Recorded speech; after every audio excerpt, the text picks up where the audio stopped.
Assalamualaikum warahmatullahi wabarakatuh. Kembali lagi bersama saya Sumiatur Rahma, NIM 1814080053. Saya akan membuat materi tentang mekanika gerak lurus dan melingkar. Kali ini media pembelajaran yang saya gunakan adalah PowerPoint interaktif. Nah, penasaran? Tonton terus video saya sampai habis. Nah, baiklah, sekarang saya akan menjelaskan tentang mekanika gerak lurus dan melingkar. Selanjutnya kita tekan tombol mulai. Nah, pada bagian menu ada materi, kuis, dan rangkuman. Nah, hal yang pertama, saya akan memberikan teman-teman semua kuis atau soal. Nah, teman-teman bisa tekan di kuis. Nah, soalnya waktu yang diperlukan untuk menempuh satu putaran disebut yang pertama ada periode, yang B frekuensi, yang ketiga kelajuan, dan yang D percepatan. Nah, saya pilih untuk jawaban dengan A. Nah, ini adalah jawaban yang benar. Jika teman-teman memilih jawaban B salah, maka akan keluar tombol notifikasi seperti itu. Baiklah, selanjutnya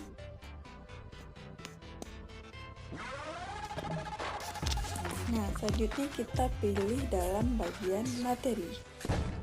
Nah, yang pertama ada pengertian gerak. Gerak adalah perubahan posisi atau kedudukan suatu benda terhadap titik acuan selama waktu tertentu. Nah, jika teman-teman ingin melanjutkan ke slide selanjutnya, tekan tanda panah di bawahnya. Nah, langsung tanpa melakukan selanjutnya. Ini selanjutnya ada kecepatan. Dalam perubahan gerak dikenal dengan istilah kecepatan dan kelajuan. Kecepatan termaksud besaran vektor, sedangkan kelajuan merupakan besaran skalar. Besaran vektor memperhitungkan arah gerak, sedangkan skalar hanya memiliki besar tanpa memperhitungkan arah gerak benda. Kecepatan merupakan perpindahan yang ditempuh tiap satuan waktu. Sedangkan kelajuan didefinisikan sebagai jarak yang ditempuh setiap satuan waktu. Selanjutnya ada percepatan, yaitu suatu benda akan mengalami percepatan apabila benda tersebut bergerak dengan kecepatan yang tidak konstan dalam selang waktu tertentu. Misalnya, ada sebuah batu yang mengelindingi dari atas bukit memiliki satu kecepatan yang semakin lama semakin bertambah geraknya. Batu tersebut menggelinding tersebut dikatakan dipercepat.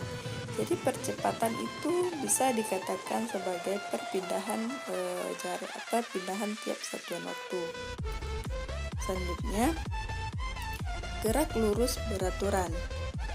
Pada gerak lurus beraturan, benda menempuh jarak dengan yang sama dalam selang waktu yang sama pula. Intinya, gerak lurus beraturan ini tidak berpengaruh pada selang waktu yang ditempuh. Contoh, mobil yang melaju dengan kecepatan jarak 2 meter dalam waktu 1 detik, maka 1 detik berikutnya menempuh jarak 2 meter lagi. Begitu seterusnya. Atau dengan kata lain, perbandingan jarak dengan selang waktu selalu konstan atau kecepatannya konstan. Pada gerak lurus beraturan, kelajuan dan kecepatan hampir sulit dibedakan karena lintasannya yang lurus menyebabkan jarak dan perpindahan yang ditempuh besarannya sama. Selanjutnya, ada gerak lurus berubah beraturan. Gerak lurus berubah beraturan, yaitu gerak benda pada lintasan lurus dengan kecepatan berubah secara teratur tiap detik. Nah, pada gerak lurus berubah beraturan ini, waktu pada setiap lintasan itu bergerak secara teratur. Selanjutnya, gerak melingkar. Gerak melingkar ini terdiri dari dua, yaitu gerak melingkar beraturan dan gerak melingkar berubah beraturan. Jika kita amati, kita dapat mengambil contoh dalam lomba balap mobil atau balap motor. Nah, sekian materi untuk PowerPoint interaktif dari saya. Assalamualaikum warahmatullahi wabarakatuh.